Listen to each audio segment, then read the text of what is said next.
Hello बच्चों, आज हम आ गए हैं अपने केमिस्ट्री का क्लास 10th का चैप्टर नंबर 1 लेके, जो सबसे पहला चैप्टर है जिसका नाम केमिकल रिएक्शंस एंड इक्वेशंस है। हम लोग उसको आज स्टार्ट करेंगे बच्चों, ठीक है। और जल्दी इसको कंप्लीट करने की भी कोशिश करेंगे, कम से कम लेक्चर्स में। तो हमारे चैप्टर का नाम है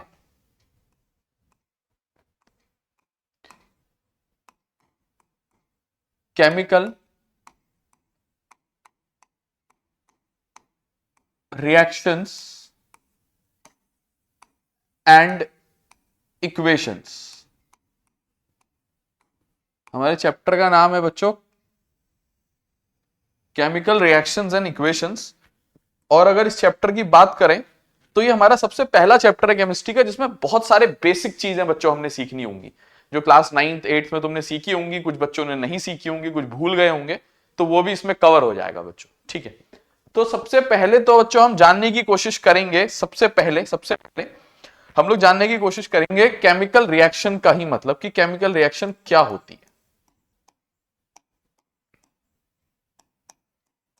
केमिकल रिएक्शंस क्या होती हैं बच्चों, ये जानने की कोशिश करेंगे। फिर केमिकल इक्वेशन क्या होती है वो जानने की कोशिश करेंगे। फिर इन दोनों में फर्क क्या होता है, ये दोनों अलग अलग क्यों हैं, ये जानने की कोशिश करेंगे।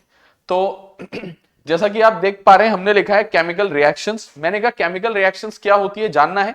मैंने कहा chemical reactions are the processes, ये ऐसी कुछ प्रोसेसेस होती हैं during which new substances with new properties are formed. मैंने कहा chemical reactions are the processes during which new substances with new properties are formed.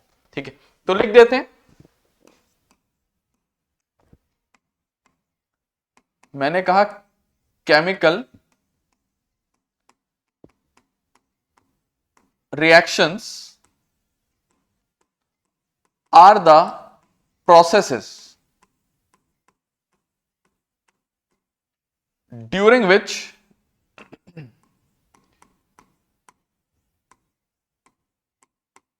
new substances during which new substances with new properties are formed, during which new substances with new properties are formed, with new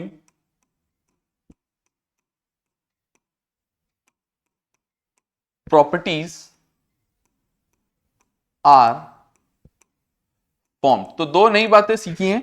एक तो हमने सीखी बच्चों की नई चीज बनती है, न्यू सब्सटेंसेस, और वो जो नई चीज बनती है उसकी जो प्रॉपर्टीज होती है ना, वो एग्जिस्टिंग चीजों से अलग होती है। तो chemical reactions are the processes during which new substances with new properties are formed. मैं तुम्हें इसका एक बहुत बेसिक सा, अच्छा सा, बहुत प्यारा सा एक एग्जांपल दे देता हूं। मैंने कहा एक ही एग्जांपल दूंगा, क्योंकि एग्जांपल तो हमने बहुत सारे सीखने हैं आगे जाके, लेकिन अभी हमें मतलब जानना है मेन। मैंने कहा हाइड्रोजन, मैंने कहा एक हाइड्रोजन है, एक एलिमेंट है हाइड्रोजन। मैंने कहा हाइड्रोजन गैस जो होती है, हाइड्रोजन एलिमेंट की नहीं बात, मैंने कहा hydrogen gas reacts with oxygen gas. मैंने कहा hydrogen gas reacts with oxygen gas to form water, to form water. तो मैंने कहा बच्चों हाइड्रोजन गैस ऑक्सीजन गैस से रिएक्ट करती है और पानी बना लेती है। बच्चों ये मेरी है केमिकल रिएक्शन। तुम नोटिस करोगे मैंने एक गैस ली, एक गैस से मिलाई, तो मेरे को एक लिक्विड मिल गया पानी, जिसकी प्रॉपर्टीज एंटायरली डिफरेंट होती हैं ऑक्सीजन और हाइड्रोजन से। बात सही है ना, ये सही बात है। तो whenever new substances with new properties are formed, उसको कहते हैं बच्चों केमिकल रिएक्शन। केमिकल रिएक्शन ऐसी प्रोसेसेस होती हैं जिसके दौरान नई चीजें बनती हैं विद न्यू प्रॉपर्टीज। तो तुम्हारे सामने, ठीक है। मैंने कहा चलो ये तो ठीक हो गया, मैंने कहा ये तो ठीक हो गया। ये केमिकल इक्वेशन क्या है, मैंने कहा केमिकल इक्वेशन क्या है ये भी जान लेते हैं। मैंने कहा केमिकल इक्वेशंस क्या होती हैं। फिर मैंने कहा कुछ नहीं होती है, केमिकल रिएक्शन को ही शॉर्टकट में लिख देने को केमिकल इक्वेशन कहते हैं। सुनना बात दोबारा से, मैंने कहा केमिकल रिएक्शन को ही शॉर्टकट में लिखना is known as chemical equation. कैसे कैसे, मैंने कहा एग्जांपल दे देते हैं ना। मैंने कहा इसको शॉर्टकट में लिख दो, इसी को शॉर्टकट में लिख दो, तो तुम्हारे ऊपर लिखा हुआ है ना, जो तुमने ऊपर लिखा हुआ है ना, उसी को शॉर्ट में थोड़ा सा लिखने की कोशिश करो। मैंने कहा वो केमिकल इक्वेशन कहलाएगा। कैसे? मैंने कहा हाइड्रोजन की जगह हाइड्रोजन गैस का सिंबल यूज करेंगे H2, रिएक्ट्स विद की जगह लिखेंगे मैंने कहा प्लस का साइन, मैंने कहा ऑक्सीजन की जगह लिखेंगे O2, और उसके बाद पानी की जगह लिख देंगे बच्चों पानी का फॉर्मूला H2O, और टू गिव की जगह या टू फॉर्म की जगह मैंने एक एरो लगा दिया। ये बच्चों तुम्हारे सामने जो दिख रही है ना, ये है बच्चों केमिकल इक्वेशन, ये है केमिकल इक्वेशन। ध्यान से देखेंगे बहुत ही। तो मैंने कहा केमिकल इक्वेशन कुछ नहीं, मैं बहुत प्यारी सी डेफिनेशन लिखूंगा। मैंने कहा केमिकल इक्वेशंस आर द, या chemical equation is a shortcut. मैंने कहा केमिकल इक्वेशन एक शॉर्टकट मेथड है। Chemical equation sorry is a shortcut और शॉर्ट हैंड, एक ही बात है, दोनों शब्दों का मतलब एक ही होता है। शॉर्टकट और शॉर्ट हैंड मतलब इजी मेथड। शॉर्टकट और short hand method of writing a chemical reaction. Shortcut और short hand method of writing a chemical reaction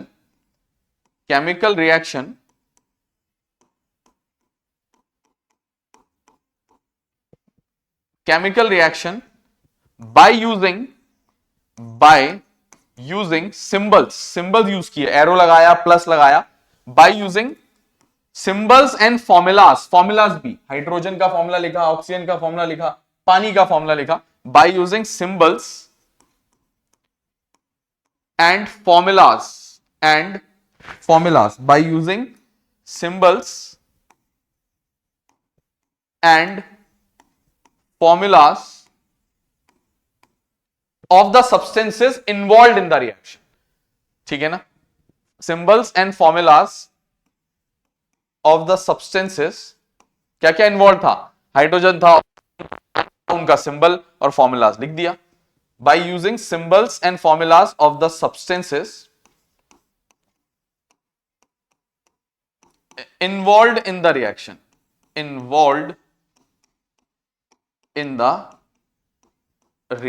बच्चों ये होती है केमिकल इक्वेशन की डेफिनेशन। मैंने कहा दोनों में कोई बहुत भयानक खास फर्क तो नहीं दिखा मुझे। मैंने कहा है दोनों एक ही चीज है, एक में मैं एक चीज को शॉर्टकट से लिख रहा हूं और दूसरे में मैं उसको थोड़ा लंबा लिख दे रहा हूं। ठीक है ना? तो मैंने क्या कहा? मैंने कहा chemical reactions are the processes during which new substances with new properties are formed, और केमिकल इक्वेशन क्या होती है? उसी को लिखने का शॉर्टकट या short hand method by writing the symbols and formulas of the substances involved in the reaction. बात क्लियर है? क्लियर होनी चाहिए। ठीक है, अब यहां सुनोगे बच्चों, अब यहां सुनोगे मेरी एक बात। देखो मेरी बात बहुत ध्यान से सुनोगे। अब मैंने कहा यहां पे मैंने कहा कुछ चीजें आपस में रिएक्ट कर रही हैं और एक नई चीज बन रही है। जो चीजें पार्ट ले रही हैं रिएक्शन में, आ रही हैं पार्ट लेने, आर नोन एज रिएक्टेंट्स, और जो new substance with new properties बना हुआ है उसको कहते हैं प्रोडक्ट। बात क्लियर स्टूडेंट्स? बात क्लियर, बहुत क्लियर रहनी चाहिए ये बात। मैंने कहा दो वर्ड हैं, एक तो है reactants,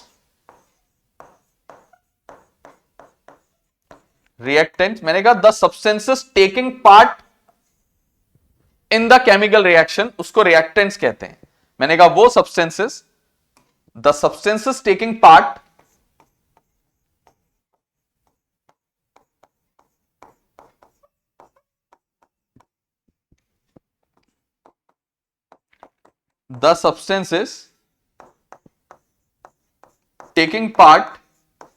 in a chemical reaction, the substances taking part in a chemical reactions, the substances taking part in a chemical reaction बल्कि are known as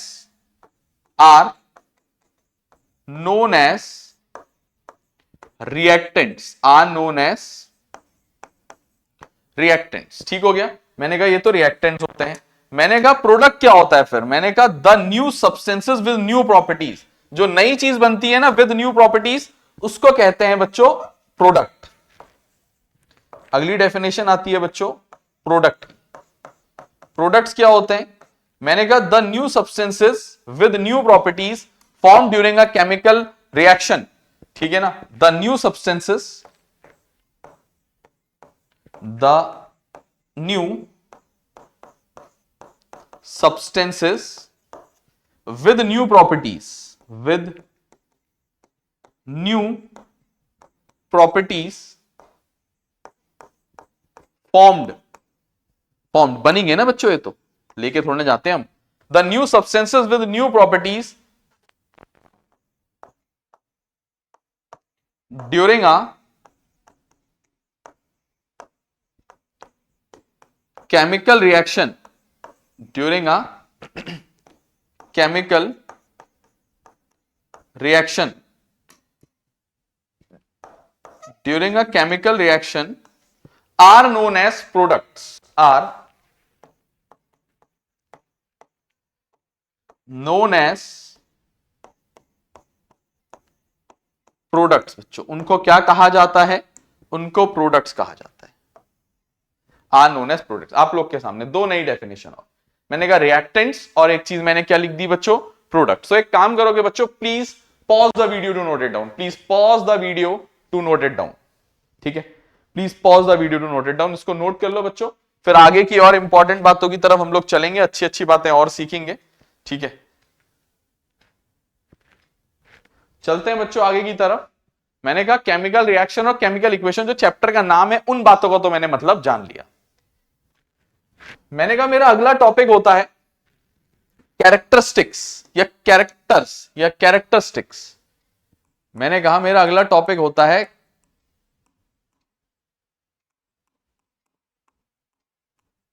characteristics of a chemical reaction.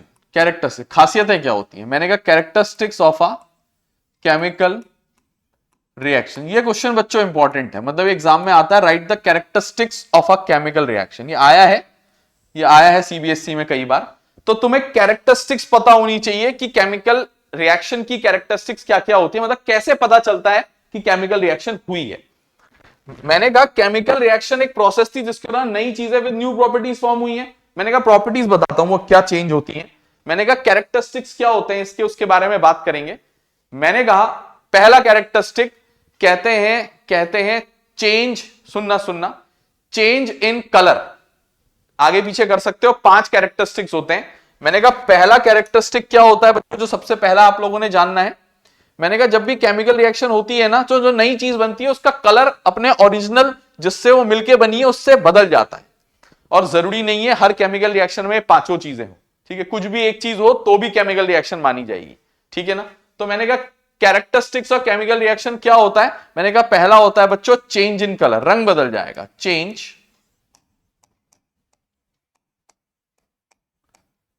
Change in colour. मैंने कहा दूसरा होता है change in temperature, मैं इसका मतलब बताऊंगा, चेंज इन टेम्परेचर। मैंने कहा इसका मतलब क्या होता है, मैंने कहा मैंने क्या किया, मैंने एक रिएक्शन या दो चीजों को आपस में मिलाया और मैंने देखा वो दोनों चीजें ठंडी थी, और जो नई चीज बनी मैंने देखा वो बीकर या जिसमें भी ये रिएक्शन हो रही थी वो चीज गर्म हो गई या गर्म चीज बन गई, टेम्परेचर रेज अप हो गया बच्चों, बढ़ गया, गर्म हो गया। तो इसका मतलब इसको कहते हैं चेंज इन टेम्परेचर। हो सकता है मैंने दो गर्म चीजें आपस में मिलाई हो, दोनों रिएक्ट करके उनने एक प्रोडक्ट बनाया हो जो ठंडा हो, तो उसको कहते हैं चेंज इन टेम्परेचर। तीसरा होता है बच्चों चेंज इन स्टेट। तीसरा होता है बच्चों चेंज इन स्टेट, मतलब मैंने दो गैसेस ली, मैंने कहा मैंने दो गैसेस ली, दोनों गैसेस ली, मेरे को लिक्विड मिल गया, चेंज इन स्टेट। या दो लिक्विड लिए मुझे गैस मिल गई, मैंने दो लिक्विड लिए मुझे सॉलिड मिल गया, एक लिक्विड एक गैस ली मुझे सॉलिड मिल गया, कुछ भी हो सकता है, ठीक है ना। तो मैंने कहा चेंज इन स्टेट। मैंने कहा मैंने कहा चौथा होता है बच्चों इवोल्यूशन ऑफ अ गैस, इसका मतलब क्या होता है? मैंने कहा मैंने दो चीजें आपस में मिक्स की, मैंने कहा उस सॉल्यूशन से मुझे बबल्स निकलते हुए दिखाई दे। बबल्स, बबल्स कब निकलते हैं बच्चों? पक्का सॉल्यूशन जब आपस में रिएक्ट किए होंगे, नई चीज बनाई होगी, तो एक प्रोडक्ट या एक चीज उनमें से बनने वाली गैस रही होगी, तो कहते हैं इवोल्यूशन ऑफ अ गैस। जब एक सॉल्यूशन होता है उसमें से गैस निकलती है तो उसके बबल्स निकलते हैं बच्चों, उसके अंदर से ना बबल बबल होती है गैस, ऊपर को आती है ना वो गैस, ऊपर को आएगी लिक्विड से ऑब्वियसली, तो बबल्स बनते हैं बच्चों, बबल्स। इसको कहते हैं बच्चों जब एक सॉल्यूशन में गैस बने, उसकी वजह से बबल्स बने और एक आवाज आती है बुड़ बुड़ बुड़ करके, इसको कहते हैं बुदबुदाहट की आवाज। This term in chemistry is defined as effervescence. Chemistry में अगर कहीं पे किसी क्वेश्चन में बोर्ड में वर्ड यूज करें ना इफरविसेंस, मतलब उस सॉल्यूशन के दौरान गैस रिलीज हो रही है, मतलब उस रिएक्शन के दौरान गैस रिलीज हो रही है बच्चों, इसको कहते हैं इफरविसेंस। अब यूज करेंगे कहीं ना कहीं, ठीक है ना, ये आगे आएगा कहीं ना कहीं, तो इफरविसेंस। पांचवा और आखिरी कैरेक्टर होता है बच्चों फॉर्मेशन ऑफ अ फॉर्मेशन। अरे हर चीज का एक एक एग्जांपल मैं आगे जाके दूंगा तुम्हें, फिर वापस बताऊंगा कि हाँ हाँ वहां बताया था ऐसा।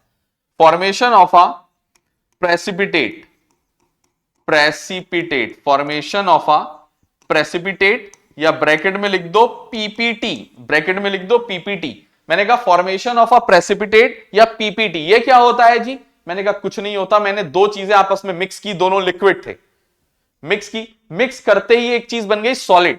अब वो सॉलिड है, नीचे बैठेगी धीरे धीरे, मैंने कहा वो सॉलिड उस सॉल्यूशन में घुला नहीं और नीचे सेटल डाउन कर गया, उसको कहा जाता है बच्चों प्रेसिपिटेट, पीपीटी, प्रेसिपिटेट। इंपॉर्टेंट होता है ये, वैसे आगे इसका क्वेश्चन हम करेंगे ना जब, तो एग्जाम में भी आता है ये।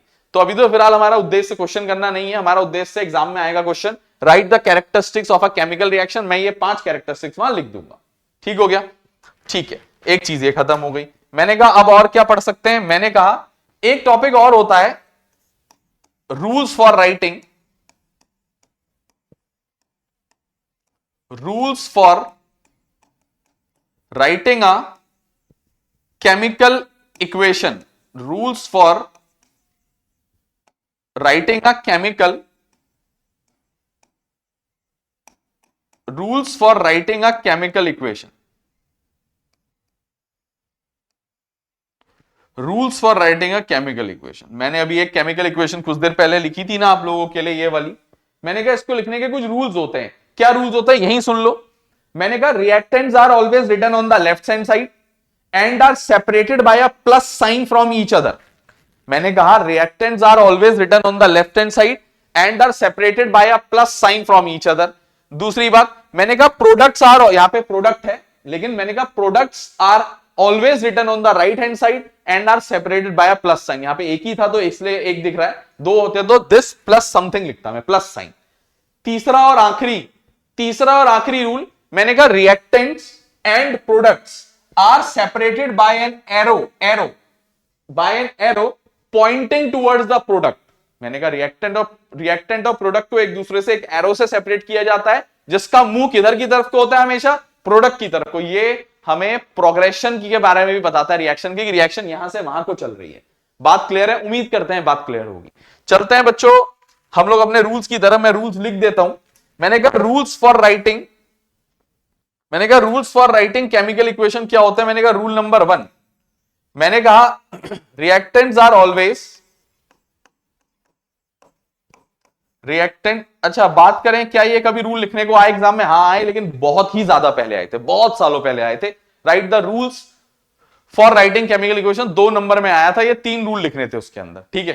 तो उम्मीद करते हैं कि कभी आ जाए तो हमें पता होना चाहिए, और रूल्स पता भी होने चाहिए बच्चों, है ना? जो चीज पढ़ रहे हैं केमिकल रिएक्शन एंड इक्वेशन पढ़ रहे हैं, तो इक्वेशन को लिखने के रूल्स आने चाहिए हमें, क्योंकि शॉर्टकट मेथड है, शॉर्टकट के कुछ रूल्स होते हैं हमेशा। रिएक्टेंट्स, मैंने कहा reactants are always written,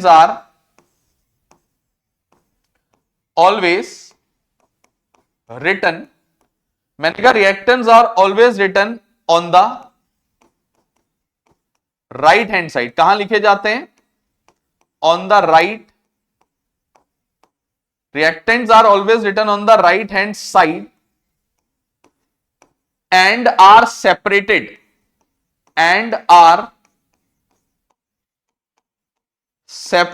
by a plus sign and are separated by a plus, are separated by a plus, कुछ ऐसा। Plus sign from each other. ठीक है। अच्छा, मैंने कहा दूसरा पॉइंट होता है बच्चों प्रोडक्ट्स के बारे में। मैंने कहा products are always written on the left, उल्टा लिख दिया साहब ना, राइट लिख दिया ना हमने, ये लेफ्ट होता है बच्चों, सॉरी लेफ्ट होता है, लेफ्ट। रिएक्टेंट को हमेशा कहां लिखते हैं बच्चों? लेफ्ट साइड लिखते हैं। मैं जरा तुम लोग को मेंशन करके भी ये बात दिखा देता हूं। मैंने कहा मेरे पास अभी एक रिएक्शन थी थोड़ी देर पहले, H2 plus O2 gives H2O, यही थी ना, यही थी ना। मैंने कहा इसमें अगर तुम्हें मेंशन करना है कि क्या रिएक्टेंट है क्या प्रोडक्ट है, मैंने कहा ये दोनों जो हैं ये कहलाते हैं रिएक्टेंट्स। मैंने कहा ये होता है बच्चों प्रोडक्ट, यहां पे प्रोडक्ट्स नहीं है लेकिन ये प्रोडक्ट है, प्रोडक्ट। ठीक है ना, रिएक्टेंट और प्रोडक्ट।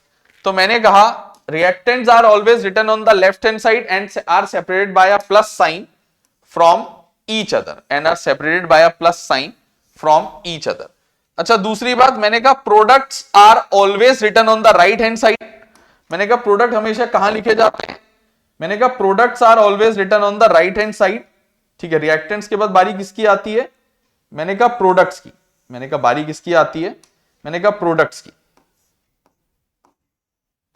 मैंने कहा प्रोडक्ट्स, प्रोडक्ट्स। ठीक है, मैंने कहा products are always written on the right hand side. Right side को लिखे जाते हैं क्योंकि एक बना है तो यहां प्लस साइन नहीं दिख रहा तुम्हें ऊपर, लेकिन क्योंकि अगर दो बनते तो मैं बीच में प्लस साइन से ही उनको सेपरेट करता, from each other, from each other, are है आर। ठीक है, फ्रॉम ईच अदर। ठीक है ना, मैंने कहा from each other plus sign से उनको सेपरेट किया जाता है। तो दो रूल तो ये हो गए बच्चों।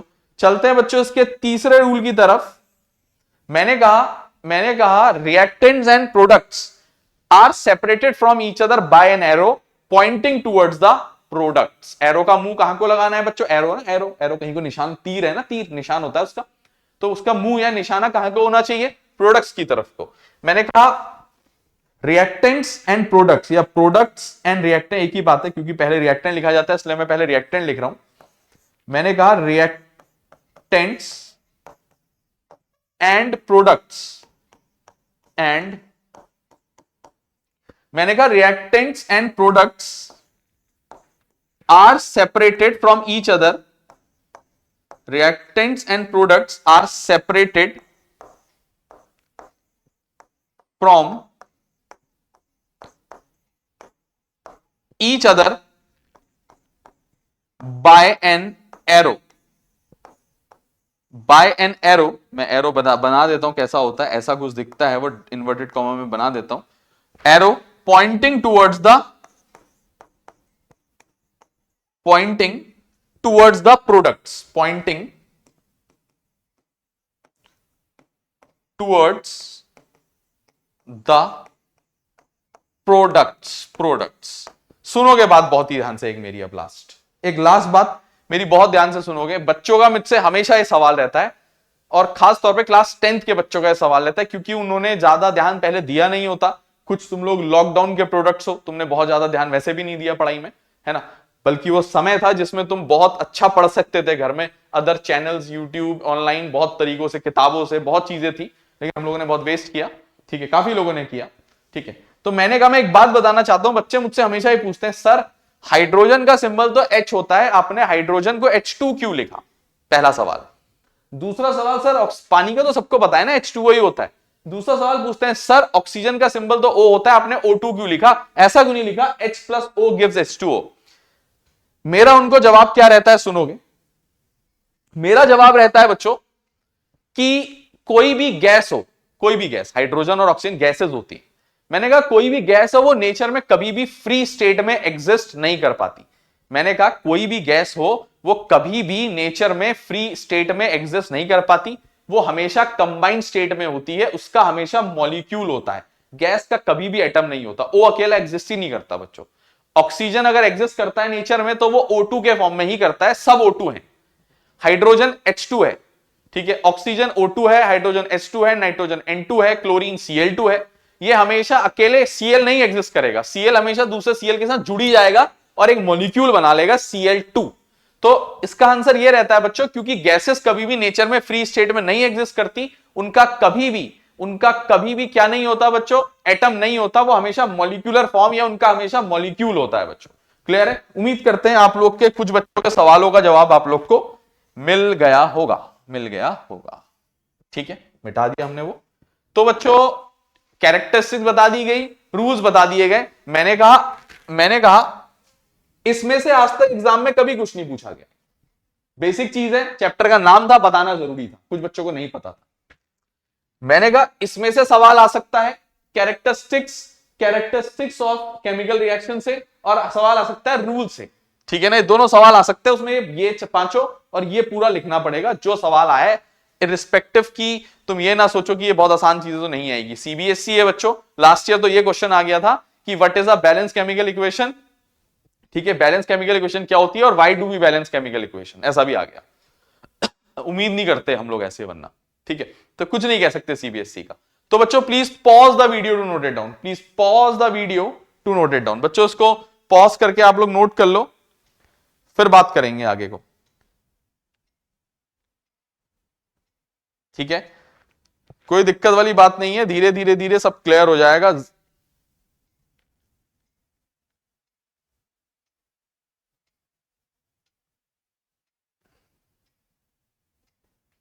चलो चलते हैं आगे की तरफ। मैंने कहा देखते हैं और क्या हो सकता है, आगे की तरफ चलते हैं। मैंने कहा मैंने चैप्टर का मतलब तो जान लिया। मैंने कहा मेरे पास अगला टॉपिक जो आता है वो आता है बैलेंसिंग का, बैलेंसिंग। मैंने कहा मेरे पास यहां पे सवाल भी आता है एग्जाम में, बहुत इंपॉर्टेंट है। मैंने कहा बैलेंसिंग केमिकल इक्वेशन।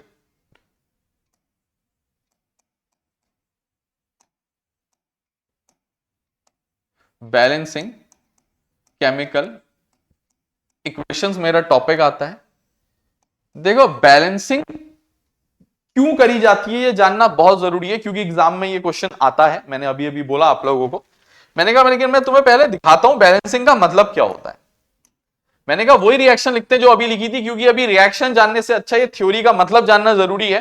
रिएक्शंस तो हमने बतेरी क्वेश्चंस करेंगे एनसीईआरटी के, लगभग 20 से 25 एनसीईआरटी क्वेश्चन पार्ट्स ऐसे हैं जिसमें बैलेंसिंग करनी है। मेरे ख्याल से 4-5 पार्ट एनसीईआरटी में शुरुआत में है, कुछ पार्ट बाद में है, कुछ पार्ट पीछे एक्सरसाइज में। पीछे एक्सरसाइज में 3 क्वेश्चन है जिसमें इक्वेशन बनानी है, पहले रिएक्शन दे रखी है, इक्वेशन बनानी है, फिर उसको बैलेंस करना है। ठीक है, और भी कुछ चीजें हैं उसके अंदर, तो वो तो हमने कर ही लेंगे ना बच्चों, वो तो हम बैलेंस वहां पे जाके करेंगे ही करेंगे। फिलहाल मेरा उद्देश्य है बैलेंसिंग क्यों की जाती है जानना और कैसे की जाती है जानना, बेसिक बेसिक। मैंने कहा एक काम करते हैं, मैंने कहा हाइड्रोजन ले लेते हैं। मैंने कहा अभी अभी बताया हाइड्रोजन का हमेशा एक मॉलिक्यूल होता है, और दूसरा ले लेते हैं बच्चों ऑक्सीजन। मैंने ले लिया हाइड्रोजन प्लस, मैंने ले लिया हाइड्रोजन प्लस ऑक्सीजन, और वो बना देता है दोनों रिएक्ट करके पानी, मतलब H2O। मैंने कहा इससे समझाऊंगा बैलेंसिंग क्यों की जाती है। मेरी बात हमेशा सुनो, मेरी बात हमेशा सुना करो। मैंने कहा अभी बैलेंसिंग कर दूंगा। मैंने कहा we balance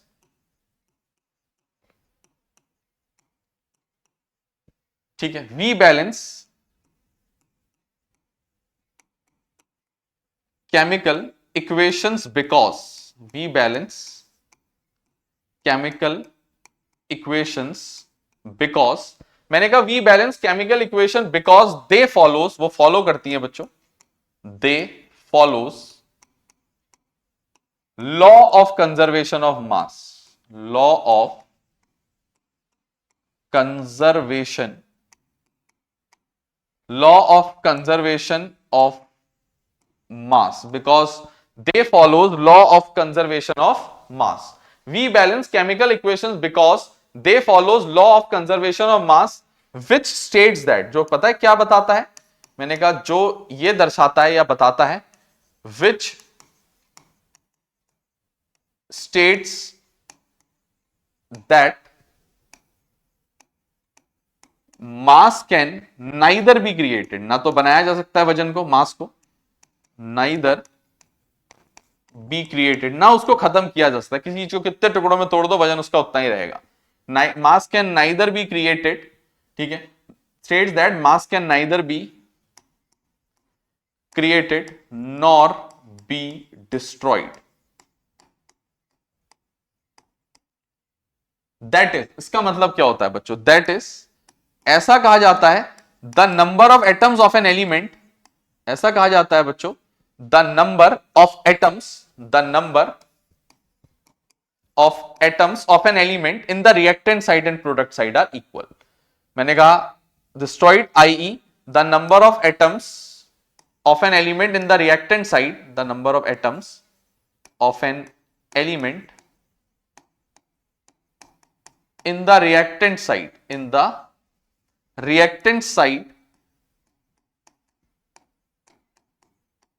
the number of atoms of an element in the reactant side is equal to the number of atoms of that element in the product side, is equal to the number of atoms, is equal to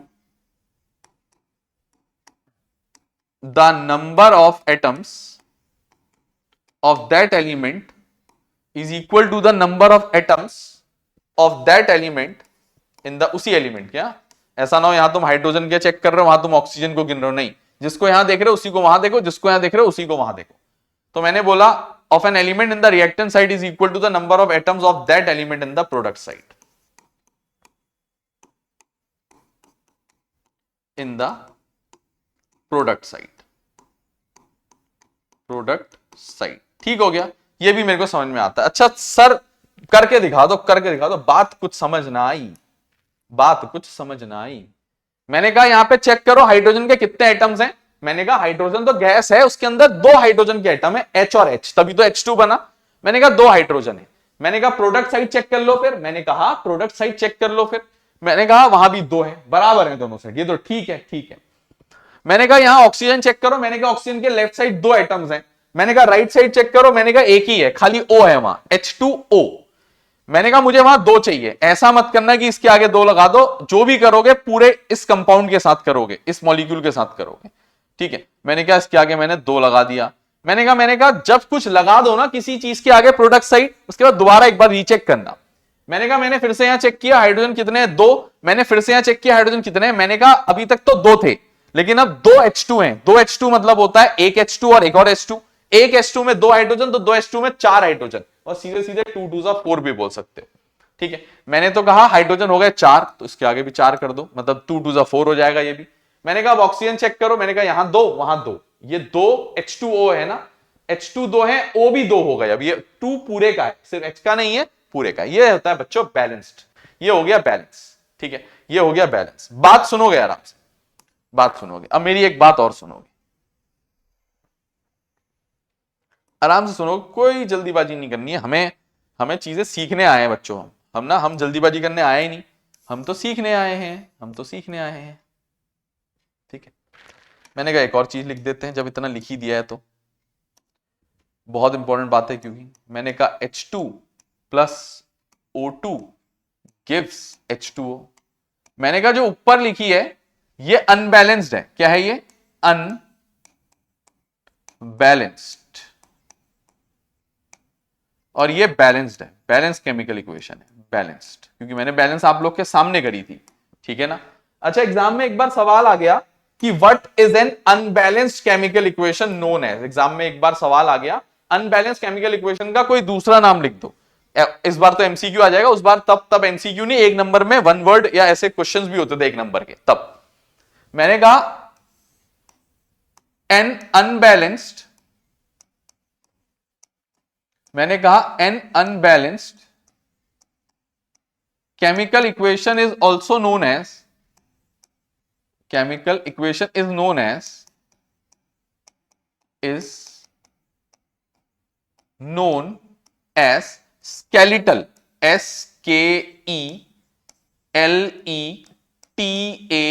skeletal, skeletal chemical equation। क्या बुलाते हैं बच्चों उसे? Skeletal chemical equation नाम से बुलाते हैं। Exam में आएगा what is an unbalanced chemical equation known as, तुम टिक कर देना, एमसीक्यू में लिखने को आएगा एक, क्या पता कोई 3 नंबर के क्वेश्चन में पार्ट आ जाए, तो क्या लिखोगे? स्केलेटल केमिकल इक्वेशन कहते हैं बच्चों उसको, अनबैलेंस को। बैलेंस को ऐसा कोई दूसरा नाम नहीं होता, ठीक है। अच्छा, मुद्दा यहीं समाप्त नहीं होता हम लोगों का, एक बात और है बच्चों उसके अंदर करने लायक। मैंने कहा एक बात और है। अच्छा, वो बात है कि what is a balance chemical equation. जैसे ये है ना, ये अनबैलेंस्ड है, ये बैलेंस्ड है, ये है क्या? बहुत सिंपल सी डेफिनेशन है, बहुत बेसिक सी। मैंने कहा बैलेंस केमिकल इक्वेशन वो इक्वेशन होती है जिसके number of atoms of an element reactant side और प्रोडक्ट साइड जो होते हैं उस एटम के बराबर होते हैं। यही तो होती है ना, यही तो होती है ना। मैं गलत बोला? मैंने गलत तो नहीं बोला ना? यही होती है, यही होती है बच्चों, यही होती है, गलत नहीं बोलूंगा। मैंने कहा एग्जाम में आएगा, मैं इसको क्वेश्चन फॉर्म में नहीं लिख रहा हूं, टॉपिक को क्वेश्चन फॉर्म में लिख दे रहा हूं। मैंने कहा what is N what is a balanced chemical equation? Balanced chemical equation. What is a balanced chemical equation? Balanced chemical equation क्या होती है? क्वेश्चन मार्क लगा दूं, क्वेश्चन मार्क लगा दूं, लगा दिया, ठीक है।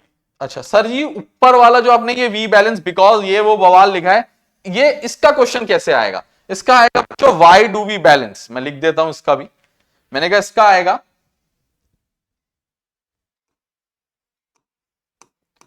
Y do we balance a chemical equation. हम केमिकल इक्वेशन को बैलेंस क्यों करते हैं? मैंने कहा we balance chemical equation because, ठीक है, मैंने कहा we balance chemical equations because they follows law of conservation of mass which states that mass can neither be created nor destroyed, that is the number of atoms of an element in the reactant side is equal to the number of atoms of that element in the product side। उम्मीद करते हैं बात clear होगी।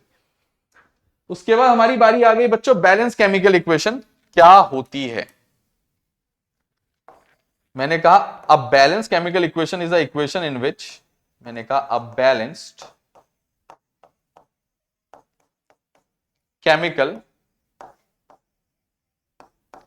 मैंने कहा a balance chemical equation is a equation in which, a balanced chemical equation is a equation in which the number of atoms of an element, the number of atoms of an element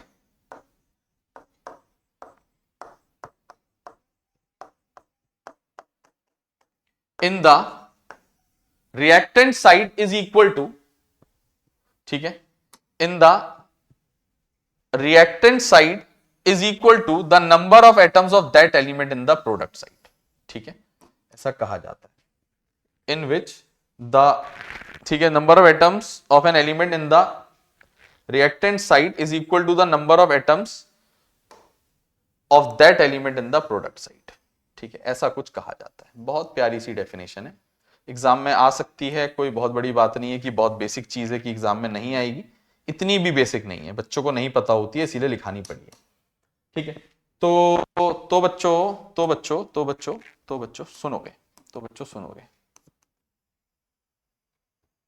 question ये आ सकता है, answer ये है। मैंने कहा question ये आ सकता है, मैंने कहा आंसर ये है, मे बी पॉसिबल दोनों ही पूछ ले, ठीक है ना, लास्ट ईयर आया है, लास्ट ईयर देखा गया है ऐसा सवाल। तो बच्चों please pause the video to note it down, please pause the video to note it down.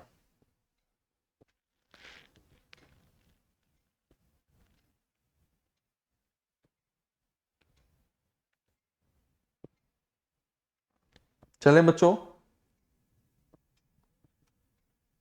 चलें आगे की तरफ। मैंने कहा ये भी हमने जान लिया। अच्छा, मैंने कहा इस चैप्टर में और क्या जानना है? मैंने कहा ये चैप्टर मोटा मोटा केमिकल रिएक्शन और इक्वेशन के बारे में ही था।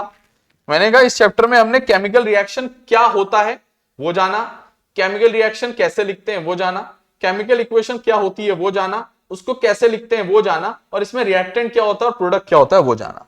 उसके बाद मैंने केमिकल इक्वेशन लिखने के रूल्स लिखे और उससे पहले मैंने कैरेक्टरिस्टिक लिखे केमिकल रिएक्शन के। उसके बाद मैंने तुम्हें बैलेंसिंग के बारे में बताया कि बैलेंसिंग कैसे की जाती है, अनबैलेंस केमिकल इक्वेशन को क्या कहते हैं, और बैलेंसिंग क्यों की जाती है, और बैलेंस केमिकल इक्वेशन क्या होती है। मैंने कहा अब हमें जानना है इस चैप्टर में टाइप्स। मैं एक लिस्ट बना रहा हूं बच्चों टाइप्स की। हमें देखो, तुम लोग एनसीईआरटी चेक करोगे या जो टीचर्स ने तुम लोग को लिखा होगा चेक करोगे, उन्होंने 5-6 टाइप ऑफ रिएक्शन में चैप्टर निपटा दिया होगा, ऑल्दो उसके अंदर सब पार्ट्स होंगे उनके। हम जो टाइप्स ऑफ रिएक्शन लिखेंगे, हम लोग पढ़ेंगे बच्चों 11 टाइप्स ऑफ केमिकल रिएक्शन। कुछ भी आउट ऑफ सिलेबस नहीं है, कुछ भी, सब सिलेबस का पढ़ा रहे हैं, ठीक है। हम पहले एक लिस्ट बना रहे हैं 11 रिएक्शंस की, उनको एक एक करके फिर डिटेल में डिस्कस करेंगे। कोशिश करेंगे इस लेक्चर में मैक्सिमम पढ़ाएं, क्योंकि हमें एक बेसिक बात भी तुम्हें केमिस्ट्री के बारे में बतानी पड़ेगी, वो वैलेंसी, ठीक है ना, वो क्या कहते हैं, जो एलिमेंट्स होते हैं वो कैसे कहते हैं कि रिएक्ट करते हैं एक दूसरे से, सब बताना पड़ेगा। फॉर्मेशन ऑफ कंपाउंड्स, ठीक है ना, क्रॉस वैलेंसी, है ना। तुमने सुना होगा कुछ कंपाउंड्स में फेरस देखा होगा, फेरिक देखा होगा, ferrous oxide, ferric sulphate, ferric oxide, ऐसा भी होता है। Mixed iron oxide, iron second comma third oxide, ऐसी बातें बहुत सुनी हमने आज तक, मतलब बहुत कम बच्चों को पता है। तो वो एक ऐसा बेसिक हम लोग उसको लेंगे धीरे धीरे, ठीक है। मैं एक बात दोबारा भी रिपीट करूंगा, एक बार तुम्हें बताऊंगा मैं क्या बोला, लेकिन उससे पहले मैं टाइप्स ऑफ केमिकल रिएक्शन की तुम लोगों के लिए बात करूंगा। मैंने कहा टाइप्स के बाद में सीधे टाइप्स को डिटेल में एक्सप्लेन नहीं करूंगा एकदम से, मैं पहले तुम्हें कुछ बेसिक बताऊंगा बच्चों केमिस्ट्री का। मैंने कहा टाइप्स ऑफ केमिकल रिएक्शंस कितने टाइप की होती हैं। मैंने कहा मोटी मोटी हमारे लिए जब हम डिटेल में अच्छे से बात करते हैं एग्जाम पॉइंट ऑफ व्यू से, तो 11 टाइप की होती है, ठीक है। ऑल्दो 6 टाइप में भी निपट जाती हैं, लेकिन उसके अंदर आती हैं सारी सारी, ठीक है। तो मैंने कहा सबसे पहली जो हम पढ़ेंगे वो हम पढ़ेंगे बच्चों कॉम्बिनेशन रिएक्शन। कॉम्बिनेशन, मैंने कहा कॉम्बिनेशन रिएक्शन। मैंने कहा दूसरी जो हम पढ़ेंगे वो पढ़ेंगे बच्चों डीकंपोजिशन। सबसे लेंदी यही होता है बच्चों, डीकंपोजिशन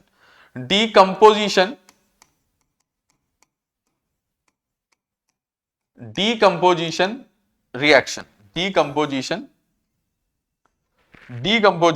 रिएक्शन।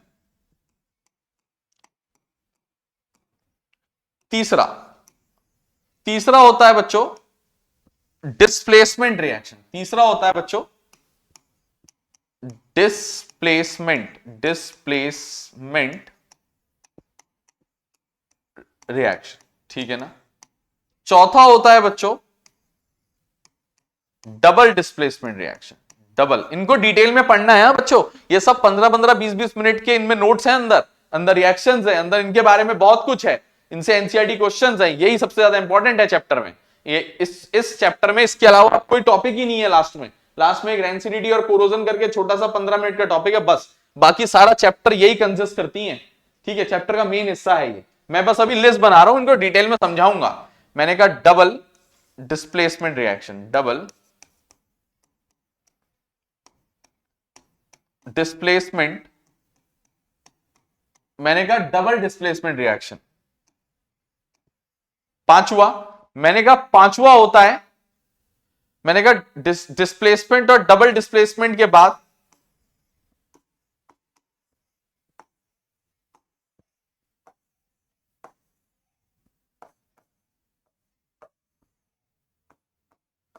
अगला होता है बच्चों, डबल डिस्प्लेसमेंट के बाद अगला होता है बच्चों प्रेसिपिटेशन।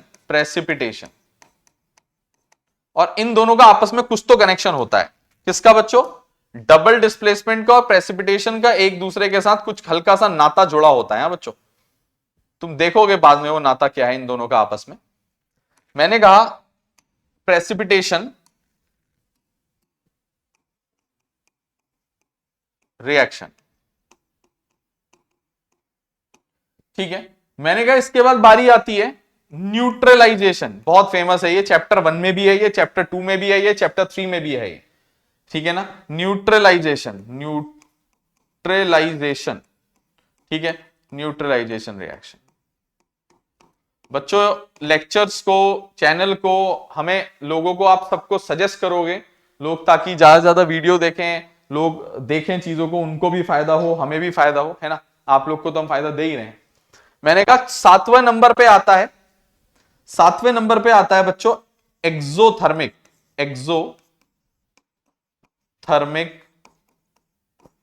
Exothermic reaction. मैंने कहा क्या आता है? Exothermic reaction. 8वें नंबर में आता है बच्चों एंडोथर्मिक रिएक्शन। मैंने कहा ये दोनों का भी आपस में कुछ ना कुछ नाता है, मतलब इन दोनों का भी थोड़ा बहुत संबंध रहता है आपस में। मैंने कहा इन दोनों का भी कुछ संबंध रहता है, कॉम्बिनेशन और डीकंपोजिशन एक दूसरे के उल्टे होते हैं। ये तो दोनों का संबंध बिल्कुल सगे भाई बहन जैसे हैं, ये भी एक दूसरे के उल्टे होते हैं। अच्छा, मैंने कहा अब बारी आती है ऑक्सीडेशन रिएक्शन की, ऑक्सीडेशन। ठीक है, मैंने कहा बारी आती है ऑक्सीडेशन रिएक्शन की।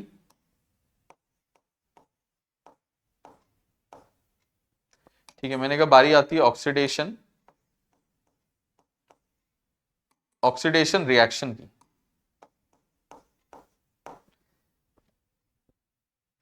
ठीक है, ऑक्सीडेशन रिएक्शन की।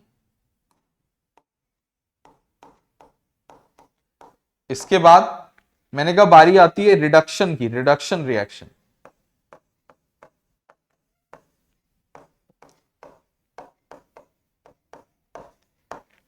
और लास्ट आता है बच्चों रेडॉक्स, REDOX, रेडॉक्स रिएक्शन। मैंने कहा जो लास्ट के तीनों होते हैं ना, ये भी एक दूसरे से इंटर रिलेटेड होते हैं, ये भी एक दूसरे से तीनों इंटर रिलेटेड होते हैं। ठीक है ना बच्चों, ये मैंने एक लिस्ट बना दी है बच्चों रिएक्शन की। तो बच्चों आप लोग एक काम करोगे, please pause the video to note it down, please pause the video to note it down. Pause करो बच्चों और नोट कर लो। मैंने चैप्टर में जितनी टाइप ऑफ रिएक्शन हमने पढ़नी है उसकी एक लिस्ट बना दी है।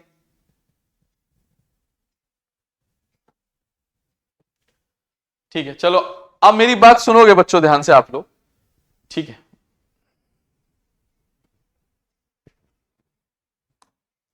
बहुत ही ध्यान से सुनोगे, बहुत ही ध्यान से सुनोगे।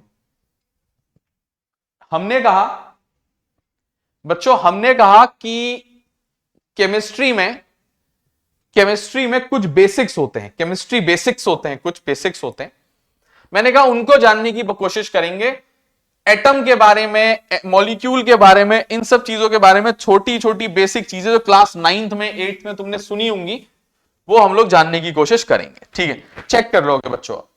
मैंने कहा मुझे सबसे पहले एक चीज केमिस्ट्री पढ़ने से पहले आनी चाहिए। जो किसी को भी केमिस्ट्री अच्छी सीखनी है, क्लास 10th की, चाहते हो कि बहुत तेज हो तुम, अच्छे हो केमिस्ट्री में, पूरे पूरे नंबर लाओ, तो एक चीज तो हर बच्चे को आनी चाहिए। 1 से लेकर एटॉमिक नंबर 20 तक एलिमेंट्स याद होने चाहिए, रटे हुए होने चाहिए। Hydrogen, helium, lithium, beryllium, boron, carbon, nitrogen, oxygen, fluorine, neon, sodium, magnesium, aluminium, silicon, phosphorus, sulphur, chlorine, argon, potassium, calcium. बच्चों ये याद होनी चाहिए। नहीं याद हो रही नाम का मुझे कोई वो नहीं चाहिए। नहीं हो रही तो ट्रिक सीखो, गानों से याद करो, तुम्हें जैसे याद करना है याद करो, तुम्हारा टास्क है इसको याद करना। देखो हमें तो समय के साथ खुद याद हो गया, अब तुम पढ़ाई करते नहीं हो, है ना। अब जैसे कोई चीज है, तुम्हें मोबाइल में कुछ करना होता है, सब तो आता है तुम्हें, क्यों? तुम्हारे इंटरेस्ट का है। तुम्हारे इंटरेस्ट का नहीं हो रहा होगा ना, इंटरेस्ट का है बच्चों, एग्जाम में आएगा तो इंटरेस्ट का है। इसके बिना केमिस्ट्री सीखोगे, रटोगे केमिस्ट्री समझनी है तो ये तुम्हें आना चाहिए जो मैं पढ़ाने जा रहा हूं आज। ठीक है, बहुत ही बेहतरीन चीज बताने जा रहा हूं, केमिस्ट्री का बेसिक बताने जा रहा हूं। बिल्कुल बेसिक से बात करेंगे अब केमिस्ट्री के बारे में, बिल्कुल ग्रास रूट लेवल से बात करेंगे। ठीक है, बात क्या है? बात है, मैंने कहा सबसे पहला एटम जो हमारे पास आता है, एटॉमिक नंबर 1, उसका नाम होता है हाइड्रोजन और उसका सिंबल होता है H। और जो आगे से नंबर लिखा है, ये सिर्फ नंबरिंग ही नहीं है, ये इन एलिमेंट्स के एटॉमिक नंबर्स भी हैं, एटॉमिक नंबर्स भी हैं। हाइड्रोजन के बाद नंबर 2 बात आती है बच्चों हीलियम की। मैंने कहा हीलियम होता है He। तीसरा होता है बच्चों लिथियम।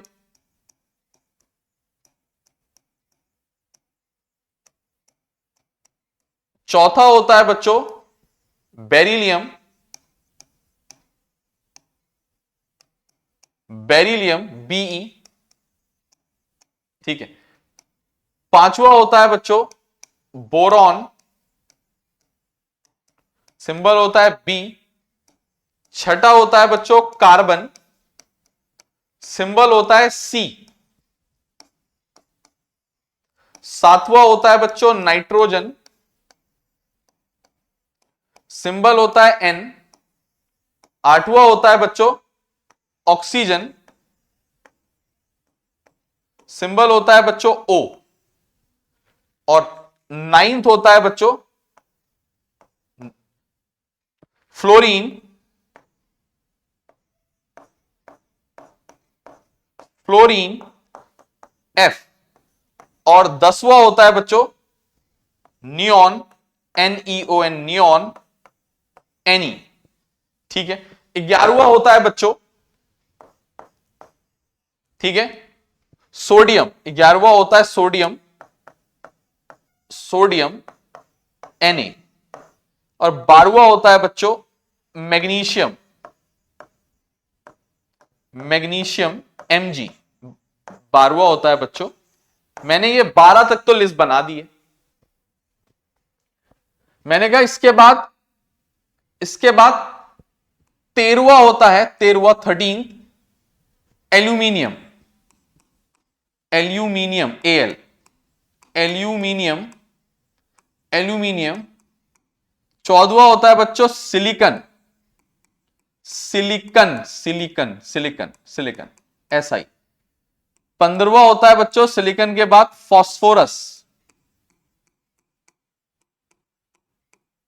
P, फास्फोरस P, ठीक है। 16वां होता है बच्चों सल्फर, S, सल्फर, सिंबल है S। एटॉमिक नंबर 16, नाम सल्फर, सिंबल है S। 17वां होता है बच्चों फास्फोरस सल्फर के बाद क्लोरीन, मैंने कहा वो होता है Cl। 18वां होता है बच्चों आर्गन, Ar। 19वां होता है बच्चों पोटेशियम, पोटेशियम। और 20वां होता है बच्चों कैल्शियम, 20वां होता है बच्चों कैल्शियम। मेरे को ये याद होने चाहिए बच्चों लाइन वाइज, मतलब देखो इस हद तक अगले एग्जाम तक याद हो जाएं या आगे को याद हो जाएं तुम लोग, क्योंकि कोई तुमसे बोले 17 नंबर तुम कहो क्लोरीन, कोई तुमसे बोले 16 नंबर तुम उसका नाम बता दो सल्फर, कोई तुमसे पूछे 8 नंबर तुम उसका नाम बता दो बच्चों ऑक्सीजन, ठीक है। कोई तुमसे पूछे 6 नंबर तुम उसका नाम बता दो बच्चों कार्बन, ऐसे रटे होने चाहिए। कोई तुमसे पूछे 20 नंबर कैल्शियम, जी कैल्शियम, पटक दो उसके मुंह पे नाम। समझ रहे हो, इतना तेज बनो बच्चों इस चीज में, ये बहुत इंपॉर्टेंट होता है। अगली बात कुछ बेसिक बातें बतानी है, ठीक है। उम्मीद करते हैं तुम लोग को पता होगी, नहीं पता तो हम है ना बच्चों, हम है तो सही, क्या टेंशन है, हम है तो सही। मैंने कहा किसी भी एलिमेंट का जितना एटॉमिक नंबर होता है, किसी एलिमेंट का जितना एटॉमिक नंबर होता है उतने ही उसके पास इक्वल टू, उतने ही उसके पास इलेक्ट्रॉन्स होते हैं और उतने ही उसके पास प्रोटॉन्स होते हैं। मैंने कहा किसी एलिमेंट का जितना एटॉमिक नंबर होता है उतने ही उसके पास इलेक्ट्रॉन्स होते हैं और उतने ही उसके पास प्रोटॉन्स होते हैं, ऐसा मैंने तुम लोग को कहा है, ठीक है। इसको बाद में कहीं मूव कर लेंगे, अभी फिलहाल इसको टॉप पे रख देते हैं, मिटा देंगे बल्कि इसको, इतना तो रट लोगे तुम लोग, याद कर लोगे, ठीक है। ठीक हो गया बच्चों, जानकारी हासिल हो गई। मैंने कहा हमें अगली अगली चीज जो पढ़नी है वो पढ़नी है इलेक्ट्रॉनिक कॉन्फ़िगरेशन। क्या पढ़नी है? इलेक्ट्रॉनिक स्ट्रक्चर ऑफ एटम करके एक चैप्टर हुआ करता था बच्चों क्लास 9th पे, ठीक है। अभी भी है वो, रिमूव नहीं हुआ है वो, ठीक है ना। Electronic configuration, electronic configuration. मैंने कहा इलेक्ट्रॉनिक कॉन्फ़िगरेशन क्या होता है, मैंने तुम्हें अभी बताया। मैंने कहा सिलिकॉन है 14 नंबर, मैंने कहा इसके बाद 14 इलेक्ट्रॉन्स होंगे और 14 प्रोटॉन्स होंगे। मुझे पता होना चाहिए ना ये 14 इलेक्ट्रॉन 14 प्रोटॉन इसके बाद है कहां? अरे मैं कह रहा हूं तुम्हारे पास 10,000 रुपए हैं, कहां है? दिखाओ तो सही, कहां रखते हो? बैंक में रखते हो, घर में रखते हो, कहां रखते हो बताओ तो सही, है ना। पैसों की बात लोगों को समझ आती है ना, तो कहां रखते हो पता होना चाहिए ना बच्चों, जगह पता होनी चाहिए। तो मैंने कहा इलेक्ट्रॉनिक कॉन्फ़िगरेशन इसी बारे में बताता है कि वो तुमने रखे कहां है। तो मैंने कहा एक एटम है, एटम एक एलिमेंट का एटम है, कोई भी एलिमेंट, ये 20 के 20 ऐसे हमारी केमिस्ट्री के अंदर 100 से प्लस एटम्स हैं बच्चों, मतलब एलिमेंट्स हैं बच्चों। हमें बस इन 20 से मतलब है, 21वां याद नहीं करना हमने, क्लास 10th में तो नहीं करना जी, है ना। खाली वेस्ट ऑफ टाइम है, लोग पता नहीं कहां कहां रटाए बैठे हैं बच्चों को, 20 तक 40 तक रटे बैठे। अरे क्या चाहिए अभी, अभी जरूरत थोड़ी ना है, अभी तो 10th का बोर्ड है, 10th के बोर्ड में नंबर लाने, अखबार में हमें फोटो चाहिए, हमारी स्कूल के वो जो बोर्ड होता है उसमें फोटो चाहिए, और स्कूल के एल्यूमिनी में हमारे बढ़िया करके फोटो छपे कि हमेशा हमारा नाम रहे स्कूल में, सबसे ज्यादा नंबर लाने, इतना तो उद्देश्य है अभी फिलहाल। और सीखना है उस चीज को, रट के तो हम ला नहीं रहे, ऐसा नहीं हम कह रहे नंबर ही नंबर लाओ, हम तो तुम्हें समझा रहे हैं कि नंबर लाने हैं लेकिन समझ के लाने हैं, ठीक है, खुद आएंगे नंबर फिर तो, ठीक है। एक और बात, जो बच्चा जितना ज्यादा पढ़ाई करता है, जितना ज्यादा समझने की कोशिश करता है, उतना ज्यादा डीमोटिवेटेड भी होता है, क्योंकि वो नई नई चीजें देखता है। अब जिसको कुछ पता ही नहीं है, उसने हवा हवा में सीधे सीधे उसने सोल्यूशन, अब किसी बच्चे को देखो, किसी बच्चे ने क्या करा, किसी बच्चे ने डायरेक्टली ये पढ़ के बैठा हुआ है वो कि इसको स्केलेटल कहते हैं, केमिकल इक्वेशन ये होती है, ये होती है, बस उसको पता ही नहीं केमिकल इक्वेशन क्या होती है, रिएक्शन क्या होती है, वो क्यों कंफ्यूज होगा यार। उसको तो सीधा आंसर बताया ना क्वेश्चन का, एग्जाम में रटाएगा वो, लिखाएगा, उसको नंबर उसके आएंगे, मे बी तुमसे ज्यादा आ जाए, कोई दिक्कत नहीं है, लेकिन जिंदगी में हमें उससे ज्यादा आएगा, है ना। हमें रटना नहीं है, क्योंकि हमें ही ज्यादा आएगा जिंदगी में, कोई टेंशन वाली बात नहीं है वो, ठीक है। जिंदगी बहुत लंबी होती है, उसमें हमारा उद्देश्य बस इतना रहना चाहिए कि हम जो चीज कर रहे हैं उसको बहुत अच्छे से करें या ना करें फिर तो, ठीक है।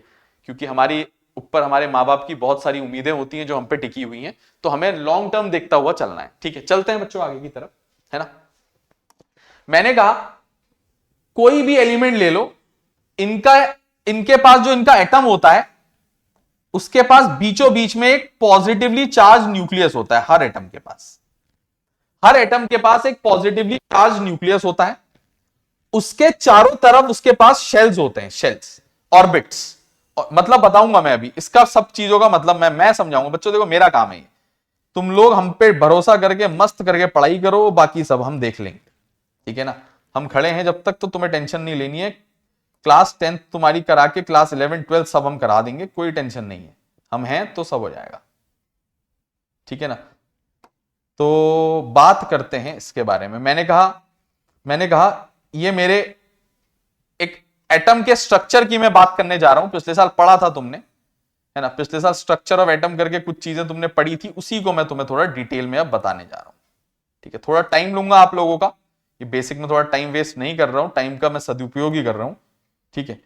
बस तुम्हें लग सकता है कि हम वेस्ट कर रहे हैं, हमें नहीं लगता कभी ये वेस्ट, हमें तो मजा आता है बेसिक में, ठीक है। तुम्हें लग रहा होगा मैं कितने गोले बना रहा हूं, मेरे को जितने चाहिए उतने बनाऊंगा बच्चों में,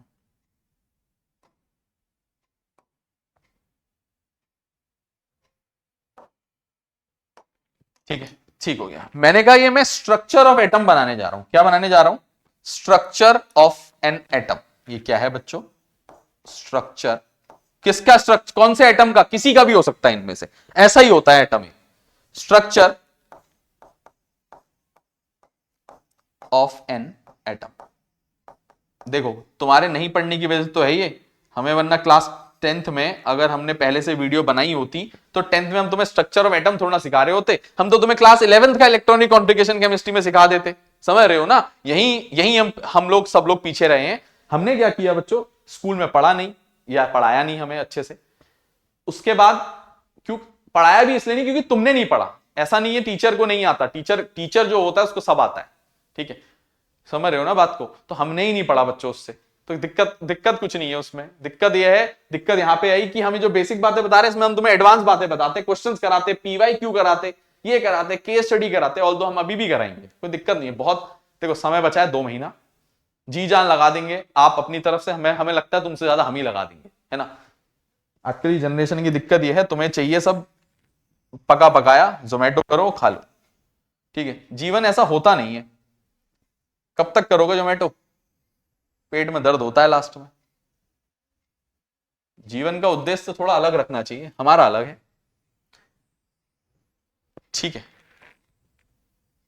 बात करते हैं ना, थोड़ी जगह बना लेते हैं ना, बढ़िया करके पढ़ा रहे हैं तो भैया बेहतरीन पढ़ाएंगे तो बेहतरीन चीजें हमारे पास होनी भी चाहिए। दिखेगा तो बिकेगा बच्चों, जो दिखता है अच्छा उसको लोग अच्छा करते हैं, तो हम अच्छा दिखने की कोशिश इसीलिए करते हैं। ठीक, ठीक हो गया। हमने कुछ तो मान ले जगह बनाई है। अब स्ट्रक्चर ऑफ एटम को भी हम समझाना चाह रहे हैं, यहां रख देते हैं इसको। कितना प्यारा लग रहा है देखो, ये ऐसा लग रहा है कि हम इसमें तीर मारने वाले हैं। ये हमारा बोर्ड्स है, यहीं पे हमारा टारगेट है, हमें लाने हैं पूरे नंबर। ठीक है, सुनोगे बात को, सुनोगे बात को। मैंने कहा ये जो हमने स्ट्रक्चर ऑफ एटम बनाए, क्यों बनाए हैं? मैंने कहा कोई भी इनमें से एलिमेंट हो उसका एटम उठा लो। एटम, एटम उसका सबसे छोटा पार्ट होता है, सबसे छोटा, है ना। एक एक एलिमेंट के का जो एटम होता है उसका सबसे छोटा हिस्सा है, उसको पकड़ा।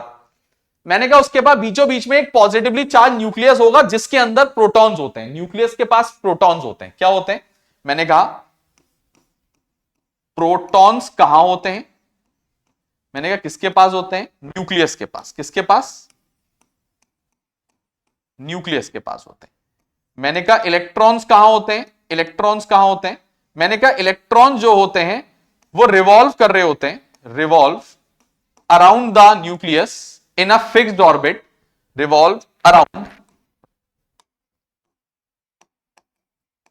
द न्यूक्लियस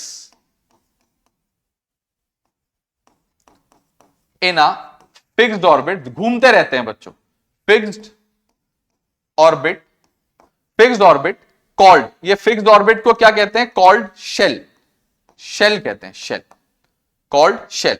ठीक है, अच्छा शेल क्या क्या होते हैं हमारे पास? मैंने कहा केमिस्ट्री में हमें क्लास 10th में 4 शेल्स के बारे में पता होना चाहिए, K shell, L shell, M shell और एन शेल। सर इनमें बता दो कौन सा अंदर से बाहर को लिखा है ऑर्डर, अंदर से बाहर की तरफ के लिए ऑर्डर लिखा है। मैंने कहा ये जो लाल वाला हमारा लाल वाला शेल है, लाल वाला, मैंने कहा ये मेरा के शेल है। मैंने कहा ये जो मेरा हरा वाला शेल है, हरा वाला, ये हरा वाला घेरा है, मैंने कहा ये एल शेल है। मैंने कहा जो सफेद वाला दिख रहा है वो एम शेल है। मैंने कहा जो वो ऑरेंज वाला दिख रहा है वो एन शेल है, एन, के एल एम एन। मेरे पास ये 4 शेल्स होते हैं। बीचों बीच में बच्चों मेरे पास न्यूक्लियस होता है। क्या होता है? मैंने कहा मेरे पास बीचों बीच में न्यूक्लियस होता है। चेक कर लो, चेक कर लो, आप लोग के सामने। मैंने कहा क्लास 10th में हमें कुछ बातें याद रखनी होती हैं, जैसे पहले शेल में, के शेल में, के शेल में कितने इलेक्ट्रॉन्स आ सकते हैं? 2। कितने इलेक्ट्रॉन आ सकते हैं के शेल में? 2 इलेक्ट्रॉन्स आ सकते हैं। मैं यहां लिखता हूं बच्चों, यहां मैंने कहा के शेल में कितने इलेक्ट्रॉन्स आ सकते हैं? 2 इलेक्ट्रॉन्स आ सकते हैं मैक्सिमम। मैंने कहा एल शेल में कितने इलेक्ट्रॉन आ सकते हैं? 8। मैंने कहा एम शेल में कितने इलेक्ट्रॉन हम डालेंगे? 8।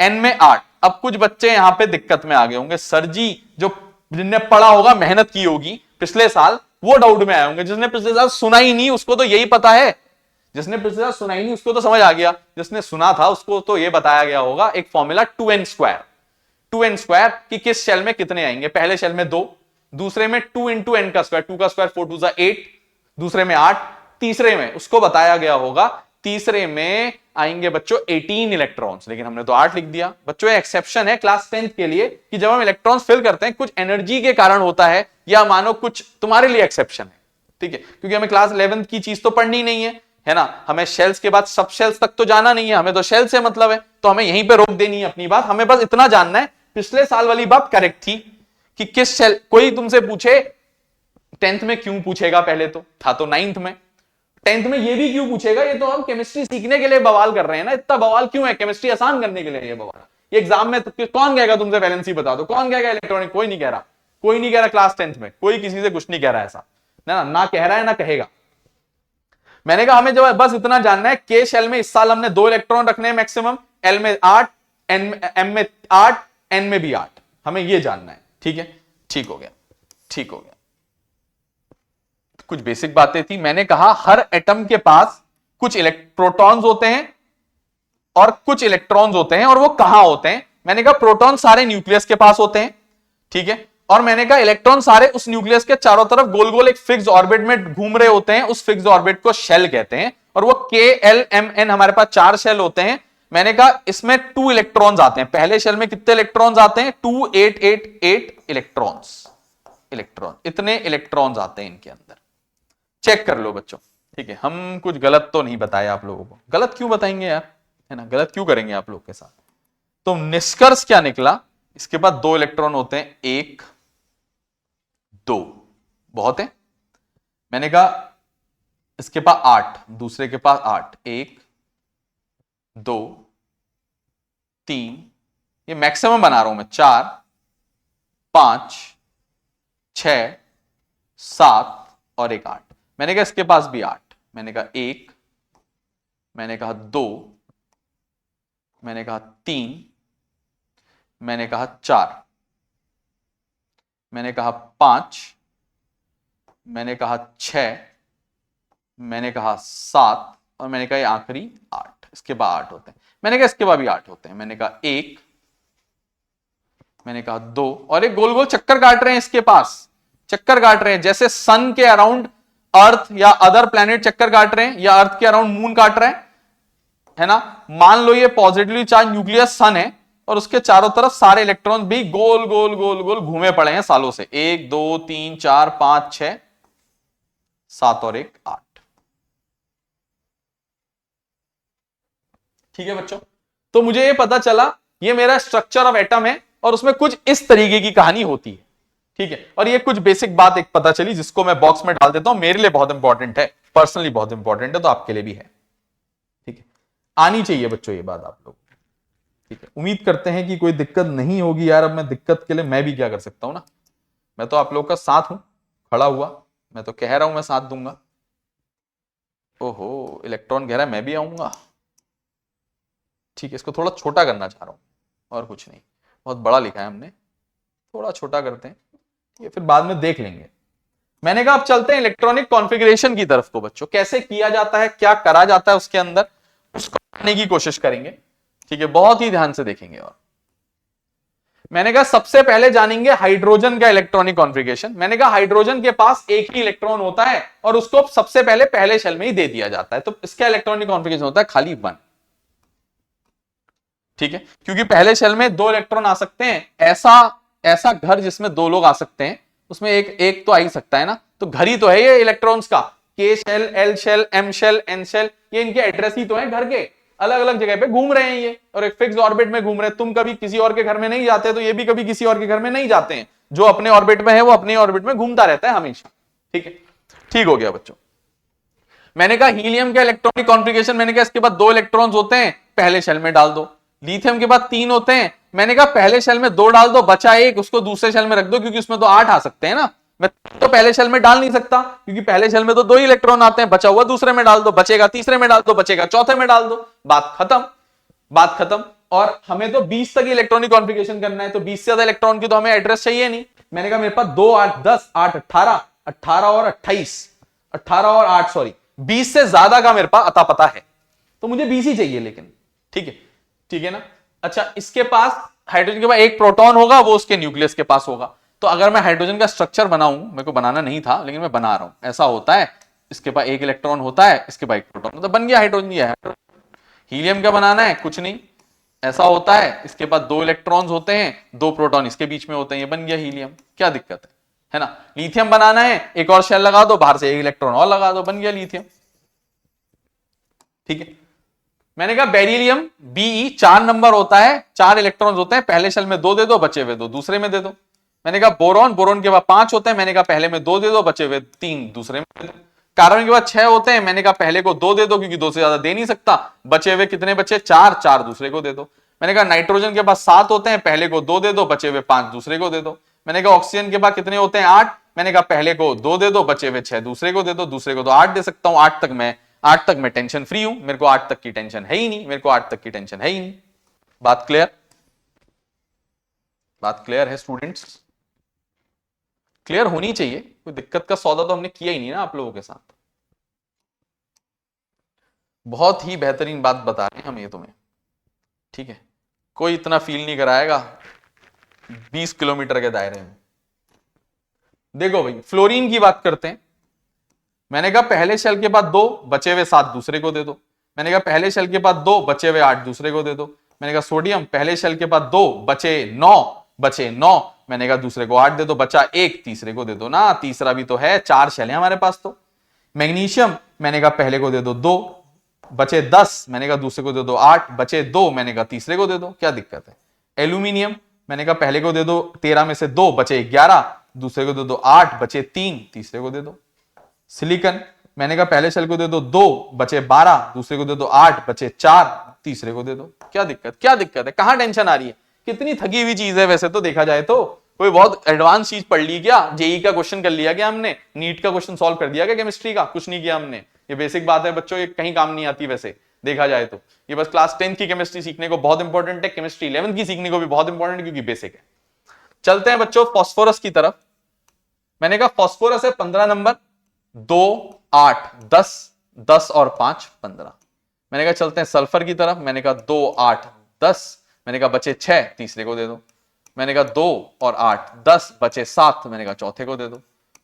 मैंने कहा तीसरे सेल को दे दो, 2 8 10, बचे 8, मैंने कहा तीसरे सेल को दे दो। मैंने कहा 19 नंबर, 2 और 8 10, बचे 9, मैंने कहा तीसरे को 8 दे दो, बचा अभी भी 1, तो चौथा सेल को खोल दो। अरे तुम्हारे घर में बहुत कमरे हैं, तुम्हारे पास 4 कमरे हैं, तुम्हारे यहां मेहमान आए, जगह नहीं हो रही है, तो और कमरे खोलो ना, अकेले ही सोओगे घर में, और कमरे भी तो हैं। चलो भाई कैल्शियम की बात करते हैं। मैंने कहा 2 8 10, मैंने कहा 18 और 2 20। खत्म बच्चों इलेक्ट्रॉनिक कॉन्फ़िगरेशन। अब हम लेंगे वैलेंसी के लिए। अब तो हमें वैलेंसी सीखनी है सर, इतना तो आ गया सर, आपने बहुत अच्छा बता दिया, हम सीख गए। अब हमें वैलेंसी जानने की मन में इच्छा है। चलते हैं बच्चों वैलेंसी की तरफ। ठीक है, चलते हैं बच्चों वैलेंसी की तरफ। वैलेंसी से पहले कुछ कलाकारी करेंगे इसके साथ। मैंने दूसरे नंबर को पकड़ लिया जी, मेरे को ये पसंद आ गया, शायद लाल रंग से मैंने इसको रंग दिया।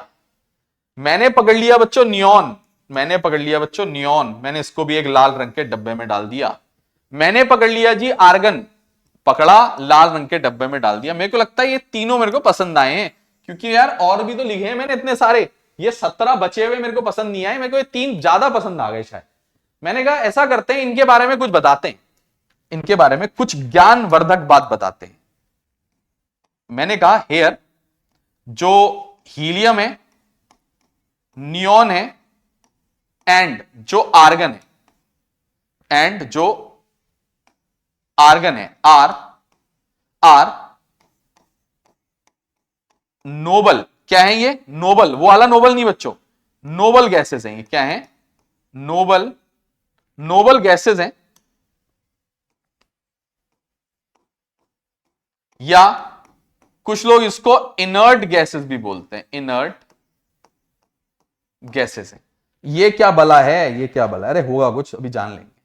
मैंने कहा इन तीनों की कुछ खासियत है, मैंने कहा इन तीनों की कुछ खासियत है जो अभी तो हमें ही पता है, 2 मिनट में तुम्हें भी पता चल जाएगी।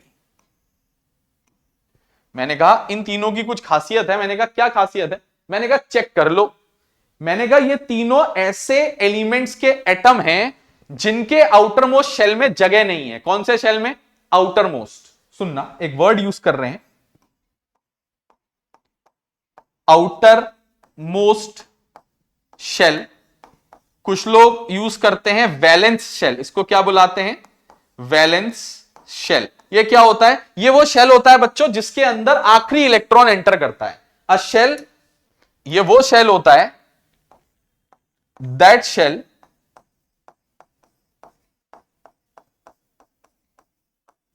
in which the last electron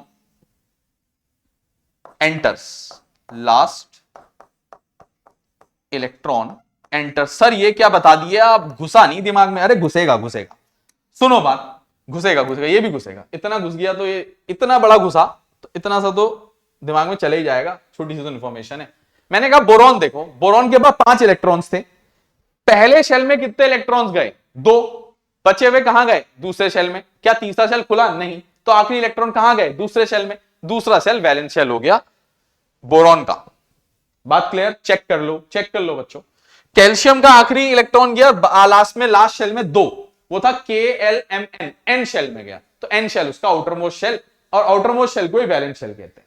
ठीक है, मैंने कहा इन 3 एलिमेंट्स का नोटिस करो अगर आप लोग, तो outermost shell fully filled होगा, उसमें जगह नहीं होगी। चेक कर लो, हीलियम आउटर मोस्ट शेल में 2 इलेक्ट्रॉन, 2 ही आते हैं पहले शेल में। नियॉन आउटर मोस्ट शेल में 8 इलेक्ट्रॉन, 2 ही आते हैं दूसरे शेल में। आर्गन आउटर मोस्ट शेल में 8 इलेक्ट्रॉन, 8 ही आते हैं तीसरे शेल में, चेक कर लो। नोबल गैसेस क्या होते हैं? फुली फिल्ड इनके पास क्या होता है? इनके पास फुली फिल्ड इलेक्ट्रॉनिक कॉन्फ़िगरेशन होता है, आउटर मोस्ट शेल में जगह नहीं होती है। ठीक है, डब्बा रहने देते हैं, क्या करेंगे डब्बे का, डब्बे बहुत है हमारे पास। ठीक है, कुछ बच्चे भी तो डब्बे हैं, उनको तो उन्हीं के लिए तो कर रहे हैं संघर्ष, डब्बे ना रहें। देखें, सीखें, करें। ठीक है, देखें, सीखें और हमसे कुछ सीख के जाएं बच्चों आके। बहुत बड़ा नहीं हो गया ये? है ना, है ना, है ना? थोड़ा छोटा कर देते हैं बच्चों, थोड़ा, ज्यादा नहीं, ज्यादा नहीं। जगह तो चाहिए ना बच्चों यार, जगह तो हमें तो चाहिए यार, सबको चाहिए जगह। किसी को रहने के लिए चाहिए, किसी को लिखने के लिए चाहिए, तुम्हें घूमने के लिए चाहिए। अभी कहें संडे को घूमने जाओ, सब जाएंगे, किसी को कोई मतलब नहीं है कहां जाना है, क्यों जाना है, स्कूटी पकड़ी चले गए। चलो भाई, चलो चलो आ जाते हैं मुद्दे पे, आ जाते हैं। बुराई तो हम आपकी करते ही रहते हैं, देखो हमारे भी समाज कर रहा है। देखो बात सुनोगे, मैंने कहा बात करते हैं कुछ और छोटी। मैंने कहा एक शब्द है वैलेंसी, क्या बला है वैलेंसी? मैंने कहा ये वैलेंसी क्या बला आ गई जीवन में? वैलेंसी 9th में पढ़ी थी सर, भूल गए हैं। मैंने कहा वैलेंसी क्या होती है? मैंने कहा वैलेंसी की यार 2 डेफिनेशन हमें तो पर्सनली आती है। ठीक है, वैलेंसी अराइज कहां से करी, ये शब्द आया कहां से? पहले तो मैंने कहा जब मैंने इन 20 एलिमेंट में से 3 एलिमेंट को डब्बों में डाला, बाकी 17 मेरी तरफ ऐसे देख रहे थे, है ना, ऐसे, वो हेरा फेरी में राजू देखता है जैसे गेट पे, वैसे देख रहे थे। तो 20 में से 17 मेरी तरफ ऐसे देख रहे थे कि ये सर ने ये क्या किया, उनको डब्बे में डाल दिया, उनको पैक कर दिया लाल रंग के डब्बे में, उनको पसंद आ गए, हम क्यों नहीं पसंद आ रहे? तो उनके मन में कुछ इच्छा जागी कि हम भी उनका जैसा बनेंगे, हम भी उनका जैसा बनेंगे। क्यों बनेंगे? हम भी स्टेबल होंगे। क्यों? मुझे वो पसंद आ गए, मैंने उनको घर दे दिया, डब्बा दे दिया, मेरे को पसंद आए, वो स्टेबल हो गए, उनका लाइफ सेट है, उनको किसी से रिएक्ट करने नहीं जाना, किसी से कोई मतलब नहीं, मस्त रहते हैं अपना। मैंने कहा बाकी भी सबके मन में आया मैं भी इनके जैसा बनूंगा। उनको इनके जैसा बनने के लिए इलेक्ट्रॉन्स बढ़ाने या घटाने पड़ेंगे। क्यों बढ़ाने घटाने पड़ेंगे? इसके पास एक ही है, इसको एक चाहिए होगा। इसके पास अग्नि शेल में एक ही है, इसको 7 चाहिए होंगे, या क्या पता एक देना पड़ जाए किसी को, जरूरी थोड़ा ना 7। अब तुम्हें कुछ पैसे चाहिए, तुम्हें मिल जाएंगे क्या सारे? मैं तो नहीं दूंगा तुम्हें, तुम भी नहीं दोगे मुझे, है ना? ठीक हो गया, ठीक हो गया। बात सुनो, अब बात को सुनोगे, लॉजिकली बात करते हैं थोड़ी सी। मैंने कहा सब इनका जैसा बनने की कोशिश करेंगे, ऐसे इलेक्ट्रॉन लेके या देके।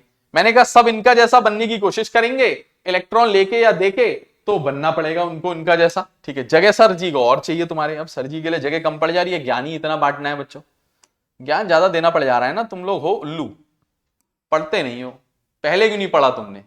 9th में पढ़ते, हमें पढ़ाना पड़ता है यहां ही। हम कर रहे होते काम सीधे, चैप्टर अभी तक हमने खत्म कर दिया होता है। क्यों नहीं पढ़ा? क्यों नहीं हो रही पढ़ाई? क्यों नहीं हो रही पढ़ाई है? क्यों नहीं हो रही? और तो सब हो जा रहा है तुमसे, पढ़ाई क्यों नहीं हो पा रही है? होनी चाहिए बच्चों पढ़ाई, है ना? देखो सर जी को जगह बनाने में दिक्कत हो रही है, अब तुम कहते हो सर जी काम नहीं कर रहे फटाफट, है क्या करूं बताओ? हम भी तो लाचार हैं, जगह बनानी पड़ रही है। इतनी मेहनत तो हमने अपने टाइम में पढ़ाई में की होती तो कहीं तो मेरा भी नाम लिखा होता स्कूल में आज,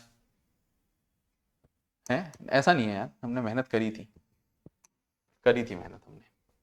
बाकी कोई दिक्कत नहीं, ब्रैकेट आ गया साथ में, सही है, हटा देंगे ना हम तो। जगह बनाने की जद्दोजहद चल रही है बच्चों, ठीक है, ठीक हो गया। जद्दोजहद सब जगह बनाने की है, सब जगह बनाने के लिए जद्दोजहद कर रहे हैं, ठीक है।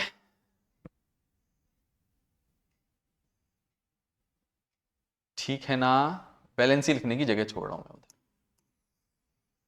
ठीक है। जगह तो हो गई है बच्चों हमारे लायक, जितना मुझे चाहिए था मैं कर चुका हूं, ठीक है। डब्बे को थोड़ा ऊपर सेट करते हैं, यहां पे देखो डब्बा भी सेट हो गया, ठीक है। स्ट्रक्चर ऑफ एटम को भी नीचे भेजते हैं, यहां ज्ञान की बातें लिखेंगे धीरे धीरे, यहां ज्ञान की बातें लिखेंगे धीरे धीरे। चलो भाई, चलो भाई आगे चलते हैं। मैंने कहा स्ट्रक्चर ऑफ एटम का डायग्राम था, ठीक है, स्ट्रक्चर ऑफ एटम का डायग्राम था। देखो नाम के लिए जगह नहीं है, बना देंगे जी, भरोसा तो रखो हम पे थोड़ा, गद्दारी नहीं करेंगे, फायदा ही देंगे आपको। देखो ये रहा structure of atom,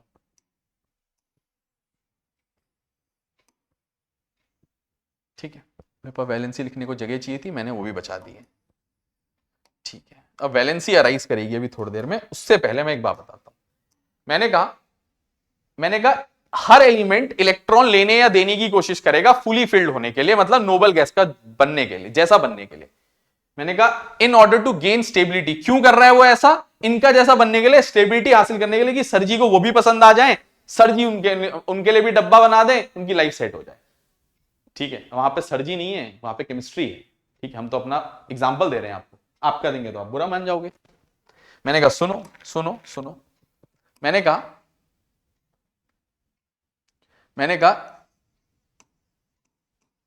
each element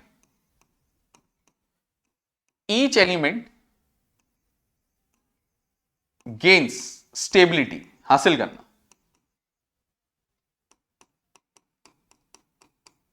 मैंने कहा each element gains stability by gaining और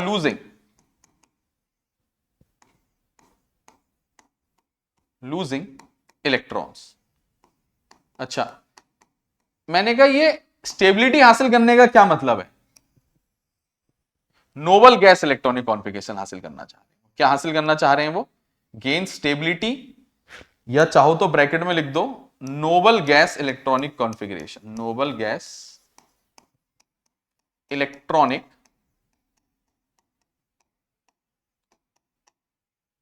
कॉन्फ़िगरेशन बाय गेनिंग और लूजिंग इलेक्ट्रॉन्स, ठीक है।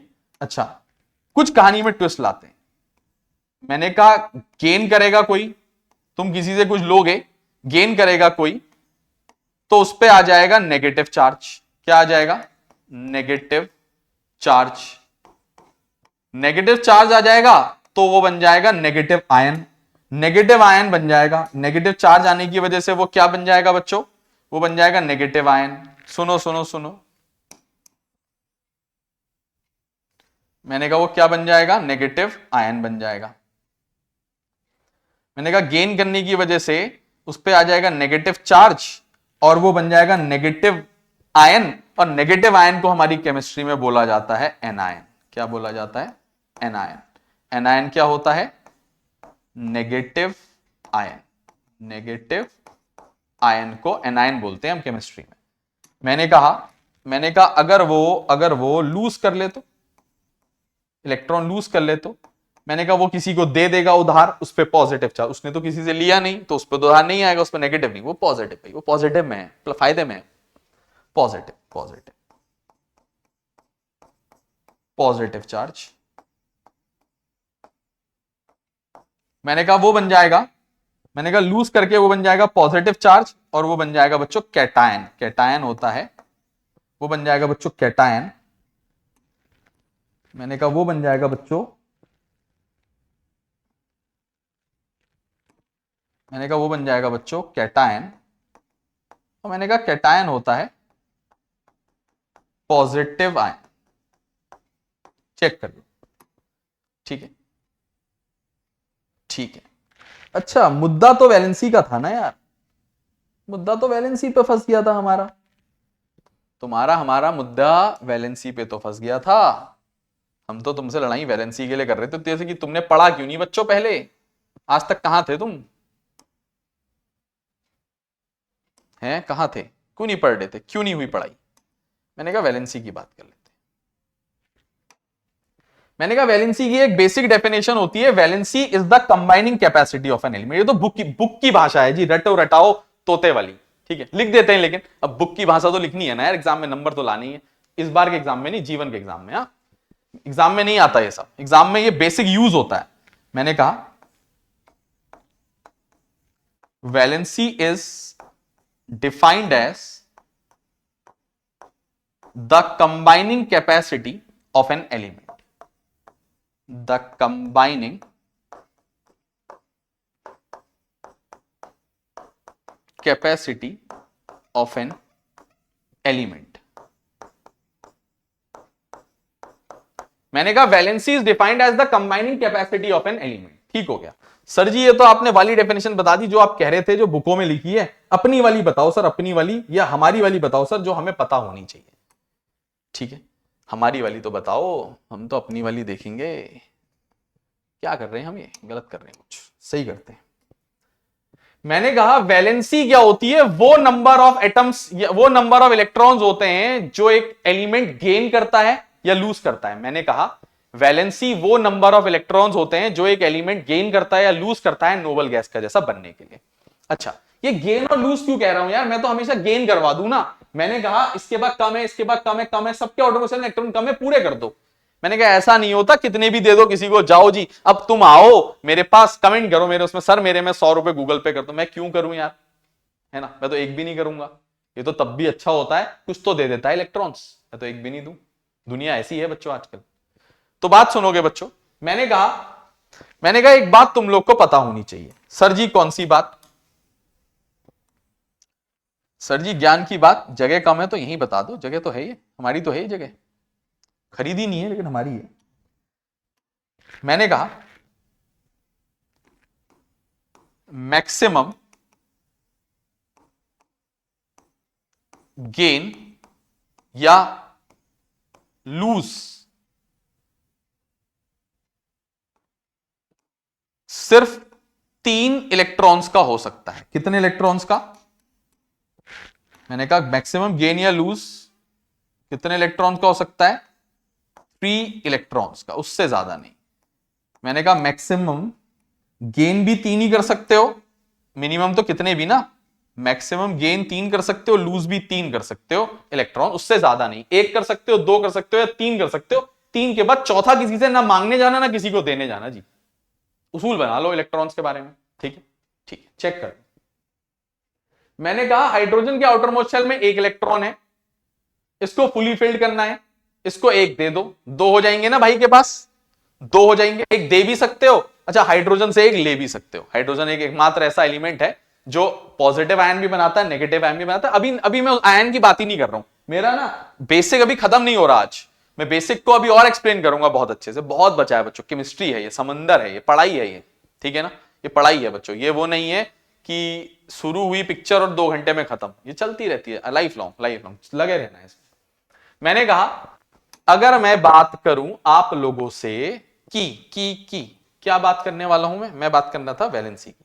मैंने कहा इसको 1 दे दो या 1 ले लो, इसकी वैलेंसी 1 हो गई। बच्चों वैलेंसी के आगे कभी भी वो प्लस माइनस मत लगाना, वो वैलेंसी नहीं कहलाती, फिर वो हो जाता है आयन या उसका चार्ज। मुझे अभी चार्ज नहीं जानना, मुझे क्या करना है चार्ज से यार, मेरी बला से, हमें आता तो है, जा देख लेंगे बाद में। मैंने कहा इसकी वैलेंसी, मैंने कहा वैलेंसी होती है इसको कितने इलेक्ट्रॉन चाहिए फुली फिल्ड होने के लिए। मैंने कहा ये तो वही है जो मेरे पसंद आया था, ये तो पहले से फुली फिल्ड है, ये तो नोबल गैस है। वैलेंसी 0, इसको नहीं चाहिए भाई कुछ। देखो ना, देखो 0 होते हुए भी हीरो है ये, सबका आइडियल है ये, 0 है और हीरो है। मैंने कहा तो क्या दिक्कत है, यहां भी लिख दो ना वैलेंसी कितनी, 0। मैंने कहा यहां भी लिख दो ना, मेरा मनपसंद लाल रंग वाला ये भी तो है। मैंने कहा वैलेंसी इसकी 0। ठीक हो गया सर जी। सर जी अभी और बचे हैं, उनको भी लिख दो। लिख दे रहे हैं बच्चों, देखो आते हैं तीसरे नंबर पे। लिथियम के आउटर मोस्ट शेल में 1 इलेक्ट्रॉन है, फुली फिल्ड होने के लिए इसको 7 देने पड़ेंगे, 8 हो जाएंगे। मैं 7 दूंगा नहीं ड्यू टू दिस रिस्ट्रिक्शन, मैं इससे 1 ले लूंगा, ये 1 लूज कर देगा। लूज कितने कर रहा है, 1। मैंने कहा बेरिलियम के आउटर मोस्ट शेल में 2 इलेक्ट्रॉन है, इसको 6 देने पड़ेंगे 8 करने के लिए, क्योंकि दूसरे शेल में तो 8 इलेक्ट्रॉन आते हैं ना। मैं इसको 6 तो नहीं दे रहा, इससे 2 ले लूंगा। मैंने कहा बोरॉन के आउटर मोस्ट शेल में 3 इलेक्ट्रॉन है, इसको 5 देने पड़ेंगे। मैंने कहा 5 तो दूंगा नहीं, इससे 3 ले लेता हूं। ठीक है। मैंने कहा कार्बन में मैं बहुत ही दुख तकलीफ में आया, मेरे दिल में बहुत दुख हुआ इसको देख के। मैंने कहा यार इसने मुझे मेरी बात को झूठा साबित कर दिया, इसने, मैंने कहा इसने और एक मेरा सिलिकॉन ने मेरी बात को बहुत झूठा साबित कर दिया कि ऐसा होता है, ऐसा होता है ना। देखेंगे क्या करते हैं वो देखेंगे, फिलहाल इनको छोड़ देते हैं, है ना, गोला करके छोड़ दो। नाइट्रोजन के आउटर मोस्ट शेल में 5 इलेक्ट्रॉन, या तो 3 दे दो या 5 ले लो, 5 ले नहीं सकते 3 दे दो, तो जितने दे रहे हो या ले रहे हो उसकी वैलेंसी। आउटर मोस्ट शेल में 6 इलेक्ट्रॉन, 2 दे दो या 6 ले लो, फुली फिल्ड। 2 देने से 8 हो जाएगा फुली फिल्ड, 6 लेने से सिर्फ 2 रह जाएगा पहले शेल में फुली फिल्ड। तो मैंने कहा नहीं ले सकता भैया 6, 2 दे दो चुपचाप। मैंने कहा फ्लोरीन, फ्लोरीन के आउटर मोस्ट में 7, मैंने कहा 7 ले लो या 1 दे दो, मैंने कहा चुपचाप 1 दे दो। सोडियम के आउटर मोस्ट शेल में 1, मैंने कहा या तो 1 ले लो या 7 दे दो, मैंने कहा 1 ले लो भैया, 7 देने का बवाल नहीं पालना, मना कर रखा है मुझे, मना कर रखा है, देखो मना कर रखा है, रिस्ट्रिक्शन मना करा है, सरकार ने मना करा है। मैंने कहा मैग्नीशियम वैलेंसी इसकी 2, क्यों 6 दूंगा नहीं, ले लूंगा ना। एल्यूमिनियम की वैलेंसी मैंने कहा 3, इसकी मैंने कहा मैं इससे जरा नाखुश सा हूं, मैंने उनको लाल रंग के प्यारे से डब्बे में डाला, मैं इसको गोल कर दिया, मैं पसंद नहीं आया ये दोनों मुझे पसंद नहीं आए। कौन से, एक ये